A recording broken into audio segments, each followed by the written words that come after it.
CURES is sponsored by Wheeler Health's Better Choice program. More at wheelerhealth.org. Helping you lead a healthier life. This is CURES.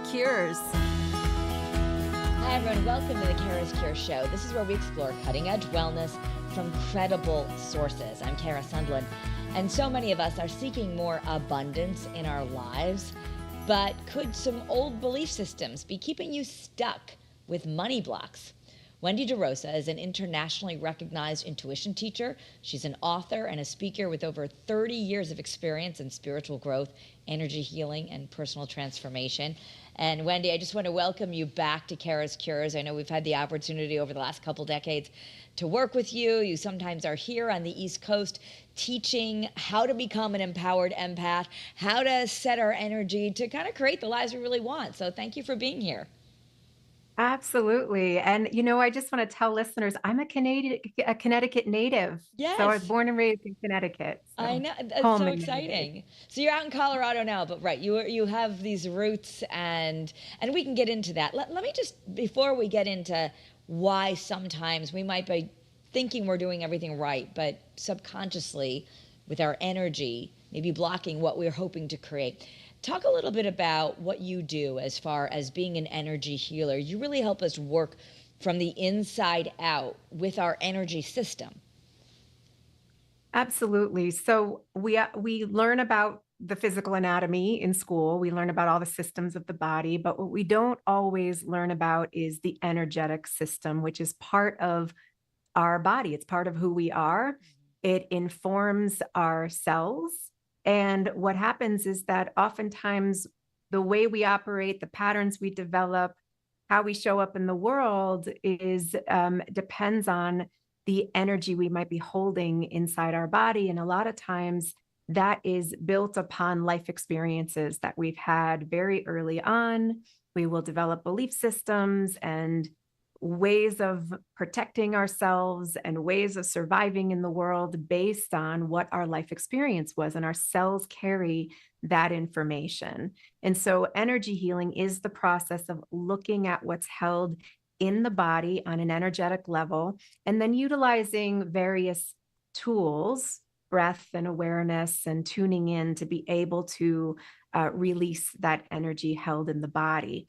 Intuition is a part of this because we do need to tune in, and we can't always do it through, the executive systems functioning aspect of our brain. We have to sometimes go close our eyes and go into deeper states to clear the energy. I mean, and many people might have gone through therapy. They've done things with psychology.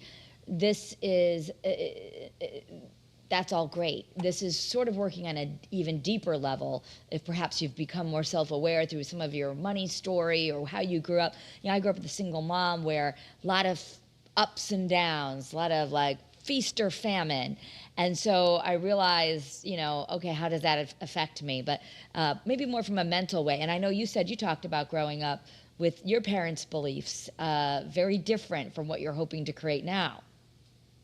Yes, absolutely. And, we'll all have our childhood experiences. And what will happen is that our nervous system will imprint, will develop, it'll program according to what we were raised with. And, we might have been raised with belief systems or habits, patterns, life experiences that others believed in the household that have, been what we picked up on, what we internalized as our own. And that becomes our belief systems and how we operate in the world. Yes, like sayings, money doesn't grow on trees, or maybe some people believing that you can only get money if you work really, really hard. We kind of take that for granted. Many people always say that's just true, but not everybody believes that way. And the way that we act is based on those energies we're holding, those belief systems. Absolutely. I would say from my own personal experience, I was born and raised a hard worker, and I have worked hard my whole life, and there's nobody who would see, knows me would disagree with that. That's sort of wired in my system.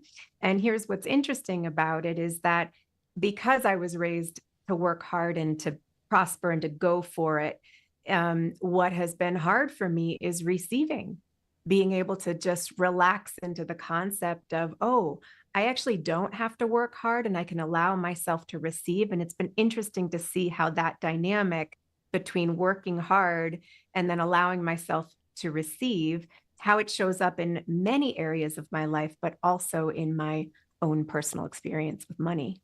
Yeah, like I so identify that I can, it's part of my brain hearing now, but what do you mean? But of course you have to work hard.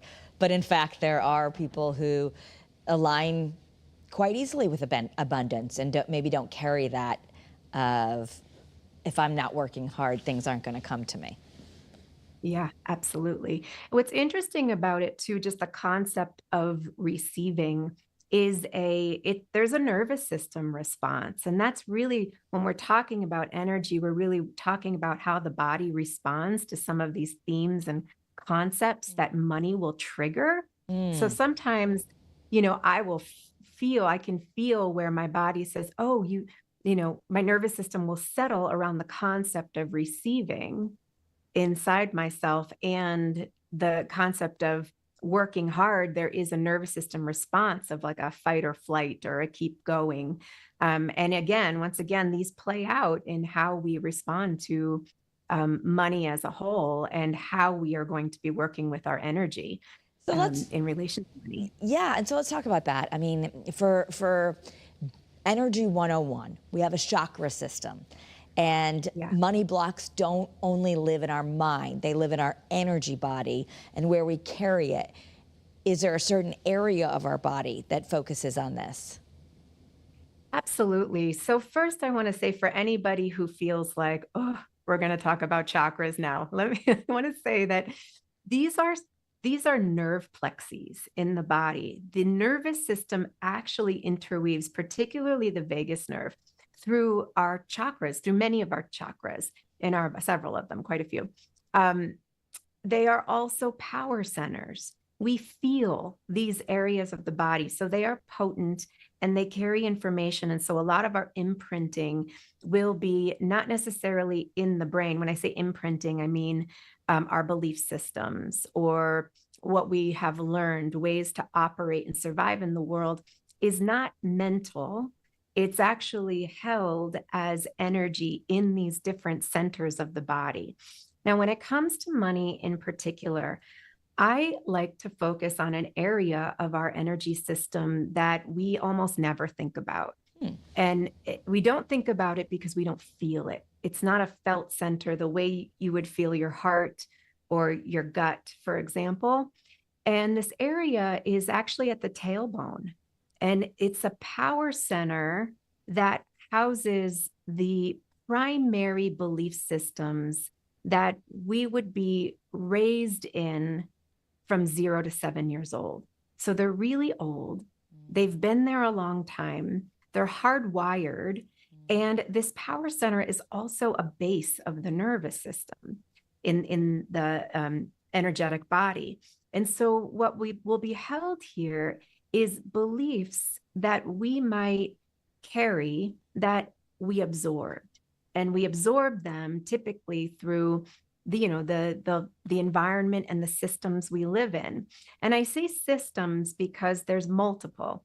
There's family system, there's school system. In some cases, there's religious system. There's, the system of your culture and your environment. There's a lot of systems that form how we're going to behave, belong, and feel safe in the world. And money is a part of that. Money relates to surviving, it relates to having, it relates to safety and security. And oftentimes it relates to how perhaps free we might feel, how safe we might feel.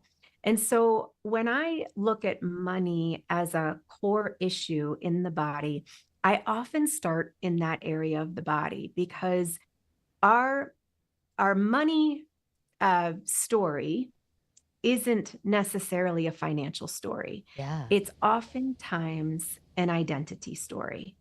It's a story around who I am, what do I believe, and how safe do I feel in the world. And that story gets projected onto money.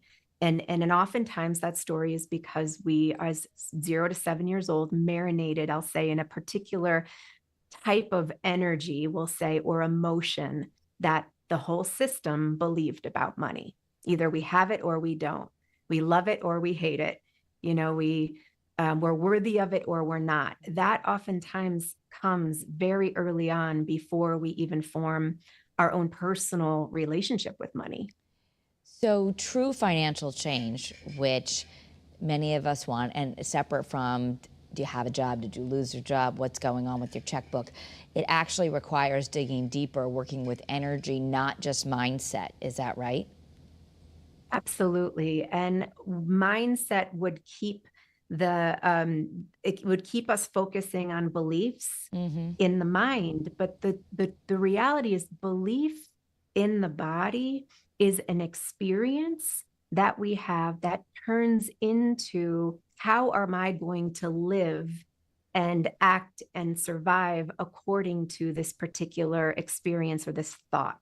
So for example, if what I am experiencing in I'm going to use first person, this can be anybody's experience. Let's say I had an experience that there was never enough. There's never enough. And that was the experience. That's what I heard. There wasn't enough. Then I am going to internalize that, not necessarily on a brain level, because from 0 to 7 years old, cognition isn't formed to the same degree it is as we're adults.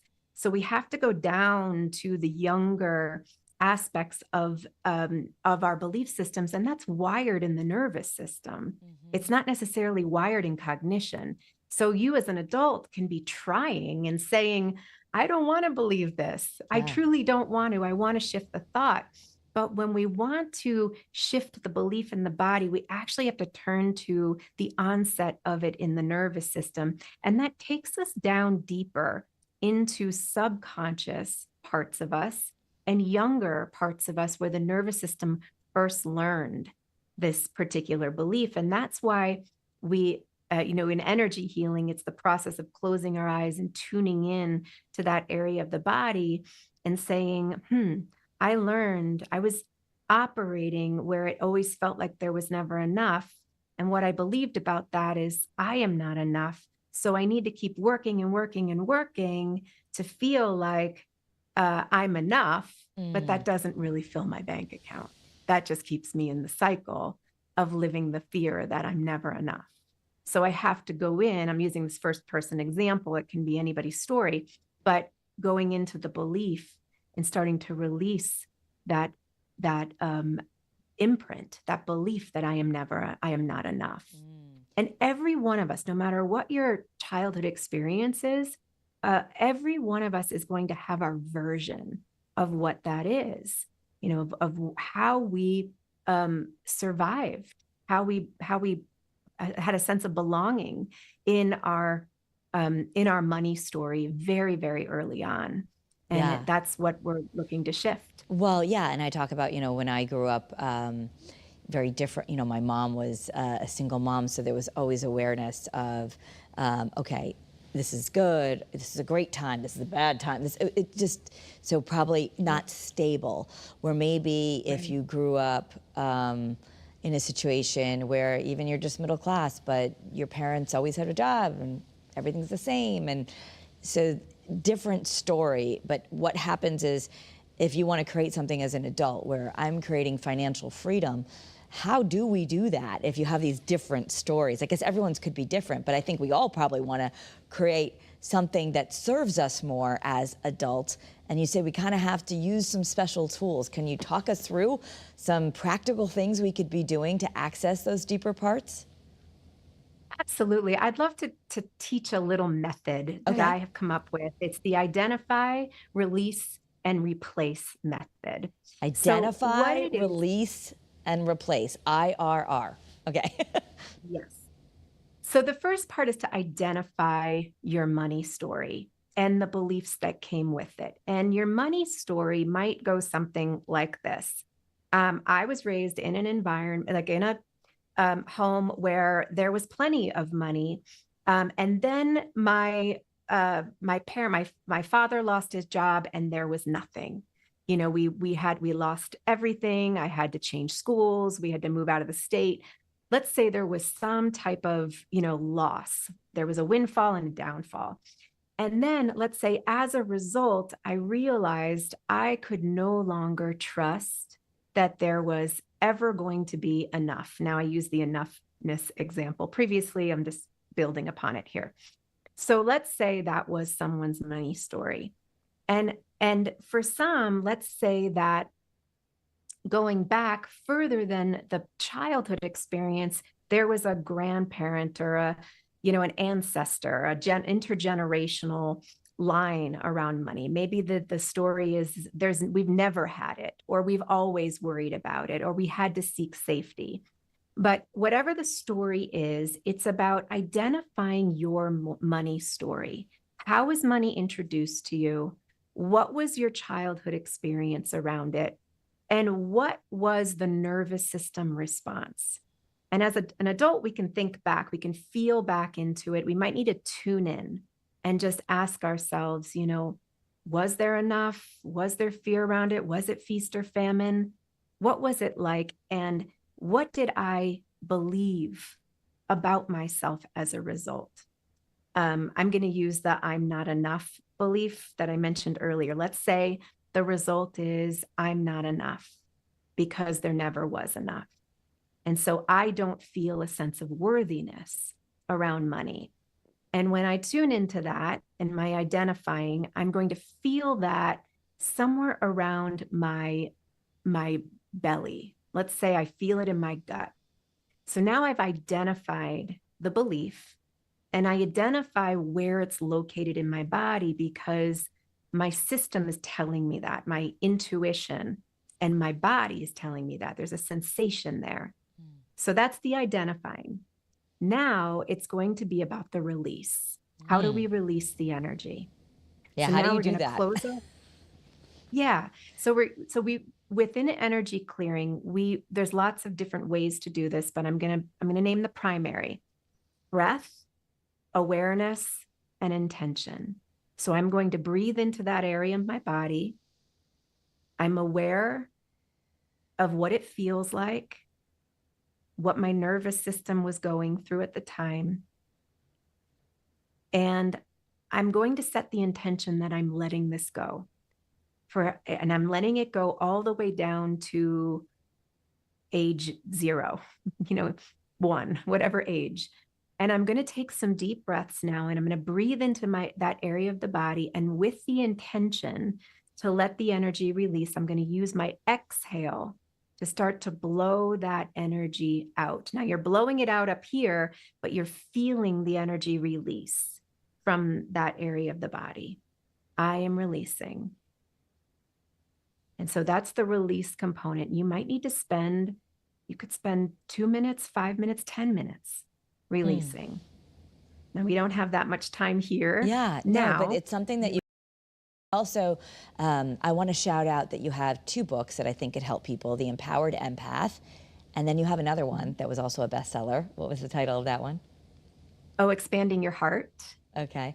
And so a lot of it, and I know you teach intuition, you teach, which we go and we learn about this energy system. You'll have some coming up in August. Check the Kripalu website because you'll be coming here to do a workshop if people are more interested. But I love that you make it accessible and easy for folks. And I want to come back and talk a little bit more in depth about how we can do this and how we can really empower ourselves and how long it takes. People are going to ask, how long does it take till I feel something or see something different? We'll talk about all that, but I got to take a quick break. 15 seconds here. Let's listen from one of our sponsors. Struggling with gambling? Wheeler Health's Better Choice program offers personalized support and treatment to help you regain control. Visit WheelerHealth.org to learn more and take the first step towards recovery today. And if you're joining us right now on Kara's Cures, where we talk about cutting-edge wellness from credible sources, I'm so excited to have Wendy De Rosa. She's a best-selling author. She has been teaching intuition for 30 years on energy healing and practical techniques. She's got a podcast. You can find her on Google, Wendy De Rosa. You can find her on all your podcast platforms. But we're talking about something that so many people love to talk about, especially if they're trying to create more abundance, which is, why am I blocked from money? And it's not always your paycheck. It's not always the job you have. We can be wired from a very early age, is what you're telling us, with someone else's story. And so now we're at the exciting point, which is, you can change this. And I'm curious, you've worked with thousands of people over the years. Let's say you're working with someone who's very wealthy and their issue maybe is more health. They're worried about staying healthy, but they never worry about their bank account. How does that show up differently? Like, if you're like, I want to be wealthy like these millionaires and billionaires. If you were to maybe show us the reverse, how does that show up when someone maybe doesn't have a money story, or they expect money's always going to be there for them? Yeah, absolutely. And I what I'd say about that is that if the money isn't an issue, then it may not necessarily be a place to really work with. That being said, we're all going to carry some particular story around money that does need, connection with an understanding and the awareness that and once again, I think everyone can say, my money story was that there's always going to be enough. And in the exercise I was providing, there's this final point of replacing, and that replacing is, what do I choose to believe? Yes. So like, we want to choose to believe what those people who believe it's never a problem. So this is where that's why I was asking. I'm like, I wonder what they think, or I wonder what their body looks like. So, but anyway, so how do we replace that and use our free will to really create the abundance we want? Yeah. So again, it's wiring it into our nervous system in a healthy way. So we want our system to relax around money. We don't want every time a bill to come in to feel like we're going to go through the roof or the body tightens. When we think about money, it's the longest standing relationship we are going to have, aside from our primary caregivers and our own children. We are going to be in relationship with money our whole lives. And when you say the word, everyone is going to have some response to it. Either they love it or they completely contract and have a nervous system reaction to it. And so the work here is, how do we start to trust it? How do we start to build a new relationship with money by clearing out the story that blocks that possibility? Yeah. So step one, what we talked about, I want you to reiterate so we can remember, for those who might be taking notes, but it's identify, and then release, and then replace. So we're at the replacement part. So let's talk about how we replace. So the replacing would be the same thing. So it's about choice. When we're raised young, 0 to 7 years old, we don't necessarily have we're young. We don't have the brain development to choose what it is we want to believe about money. As adults, we do. And so we get to choose. I no longer want to carry this old imprint in my nervous system in this area. And I say this chakra of my body. You can choose an area that it resonates in. And now, after that release practice, then we want to replace. What do I want to feel? How do I want to operate subconsciously? How do I want to integrate a new awareness into my subconscious? So maybe the belief now is, I am enough. And maybe that means I am worthy. And maybe that means anything's possible. Maybe it wasn't back then, but it is now. Anything is possible. And we start to feel within our energy system that how we live in ourselves in relation to money starts to shift. And now money is a currency. It's a universal currency. And so once we start to shift internally our own beliefs around money, we come into energetic alignment inside ourselves with the universe in a different way around this particular currency, because we feel safe, because we've told the universe we're worthy, we're open to receiving, we trust, we have faith. Whatever it might, whatever the belief is, insert your own version. But we start to shift our relationship with money by shifting the subconscious beliefs that live not in the mind, but in the in the nervous system and in the body and in the power centers of our body. And our subconscious is way more powerful than our conscious mind, right? I mean, a little neuroscience 101, but when we shift, that's why hypnosis, sometimes when people work with that with addiction, other things, when we shift the subconscious, that's when real results start to happen. Absolutely. I mean, there are studies that say if we say affirmations over and over again, our subconscious will transform. At the same time, my invitation from an energy healing perspective is that we take it deeper than the mind, that we go into the body and start shifting where we feel it and start to create a different nervous system response, because that energy in the body is subconsciously wiring us. And so it's about going into the subconscious from that perspective and transforming the energy. So in our last just couple of minutes together, I want to give people an action step. So you've probably through this interview identified your money story. That's not difficult. Most of us can identify what we grew up with. And then we're deciding to release it. That starts with the breath and just going and what are we doing? We're breathing into that area. We're just acknowledging. We're just observing. Yeah, you can breathe into it. You can acknowledge. You can. It's breathing in and providing the exhale. I like to think sometimes that when I call in light often into that area of my body and allow it to scoop up the energy and carry it out. And I will often carry it down to the earth, or I will send it out in front, send it out in front of me and let it dissolve. But the goal is to say it is releasing from my body. Yeah, I'm letting this go. And that's where we shift from mental to energy releasing. Yeah, that's why the breath and really taking some time to close your eyes and get quiet with this, different than just repeating it out loud. We've heard about that in manifesting. And then the last thing, the replacing, obviously imagining what that already feels like. And I think that's the hardest part. And I wish we had more time with you, but it's hard to imagine something you haven't felt. So imagining that you feel so safe and trustworthy about money, but if that wasn't your story, do you just imagine a scene where you feel that?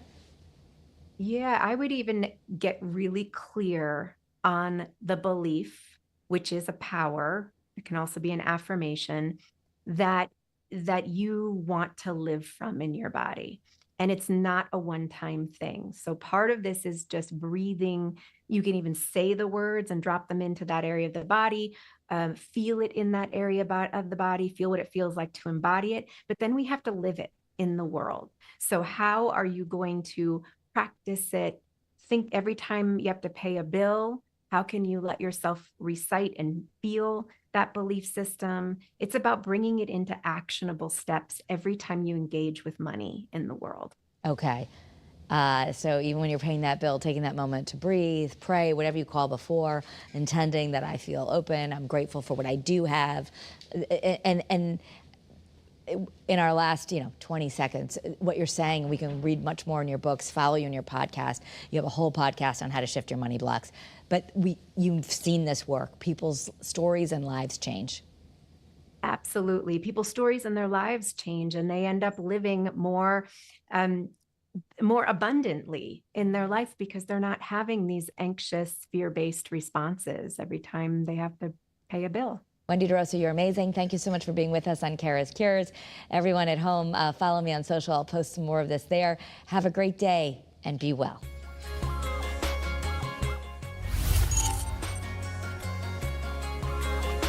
CURES is sponsored by Wheeler Health's Better Choice program. More at wheelerhealth.org.